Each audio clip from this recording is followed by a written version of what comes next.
àkọ́kọ́ ni pé ìṣẹ̀dá tí Ọlọ́run dá àlùfáà wa Ádámù náà máa jí lẹ́yìn Ádámù náà máa jí tí bàbá wa Sheikh Ádámù ṣé Ádámù ló jẹ́ àmàpẹ́ nìkan ń bẹ tí ń pè ní Ádámù náà máa jí torí ara wọn ni bàbá wa Sheikh Ádámù àti rọ́ọ̀lù odò bí wọ́n ti rí wọn. tó fi já sí wípé kọ̀ wá sẹ́nìkan tọ́fẹ̀ lé lóhùn lè pa bá Sheikh Ádámù máa níbi mímọ́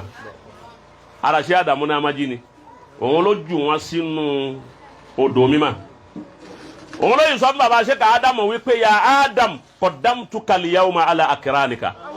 wa Ádámù yìí múra yìí lọ́nu bọ́sọ́ da ṣáájú gbogbo akẹgbẹ́ rẹ ẹnìkan ò ní tó ọmọ nínú àwọn lọ́sọ ọmọ Haúsá ni Alifindiki